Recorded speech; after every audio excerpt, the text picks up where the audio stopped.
Hello friends, या व्हिडिओमध्ये आपण अबॅकस किटवर 1 ते 10 या व्हॅल्यूज कशा असतात किंवा 1 ते 10 हे नंबर कसे असतात हे आपण शिकणार आहोत। हे अबॅकस टूल आहे। स्मॉल टूल याला म्हणतात किंवा स्टुडंट टूल किंवा स्टुडंट किट याला म्हणतात। या पद्धतीने हे आहे। हे जे आहे अबॅकसची चौकट हे टूल आहे। हे मध्ये जे काही दिसतंय तुम्हाला याला डिव्हायडर बार असं म्हणतात। डिव्हायडर बारच्या वरच्या बाजूला काही बीड्स आहेत त्याला अप्पर बीड्स असं म्हणतात। डिव्हायडर बारच्या खालच्या बाजूला काही बीड्स आहेत त्याला लोअर बीड्स असं म्हणतात। आणि हे जे काही आहेत यांना रॉड्स असं म्हणतात।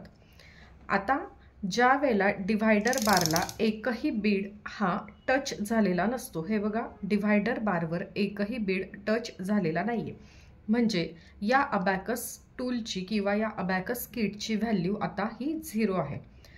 आता हे 0 आहे, इथून पुढे आपल्याला 1 पासून 9 पर्यंत काउंटिंग करायचं आहे। पेन कसा पकडायचा आहे, विद्यार्थ्यांनी किंवा टीचरने पेन किंवा पेन्सिल कशी पकडायची आहे, तर या पद्धतीने आपल्याला आपलं हे फर्स्ट फिंगर आणि थंब यांचा वापर करायचा आहे, राईट हँड। आणि हे टूल पकडताना आपल्याला थंब आणि हे लास्ट 2 फिंगर्स म्हणजे लिटल फिंगर आणि रिंग फिंगर हे या ठिकाणी पकडायचे। आणि लेफ्ट हँड आपल्याला हे दोन्ही बोटं या पद्धतीने।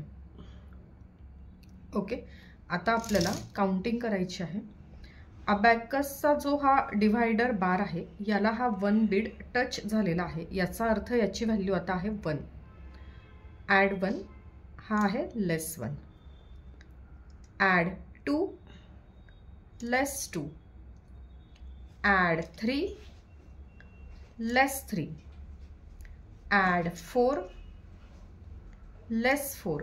म्हणजे हे केलं ॲड 1 लेस 1 आन्सर इज 0। पटकन इकडे मुलांना आन्सर लिहिता येतं, या पद्धतीने हे पेन पकडायचा असतो। ॲड 2 लेस 2 आन्सर, ॲड 3 लेस 3 आन्सर, या पद्धतीने। ॲड 4 लेस 4। ॲड करताना प्रत्येक वेळेला थंब वापरलेला आहे आणि लेस करताना फर्स्ट फिंगर वापरलेला आहे। हे झालं 4 पर्यंत काउंटिंग। आता आपल्याला करायचं आहे ॲड 5। बघा, ॲड 5 लेस 5, फर्स्ट फिंगर, ॲड 5 लेस 5, ॲड 6 लेस 6, ॲड 6 लेस 6, ॲड 6 लेस 6, या पद्धतीने। ॲड 7 लेस 7, ॲड 7 लेस 7, ॲड 8 लेस 8, ॲड 8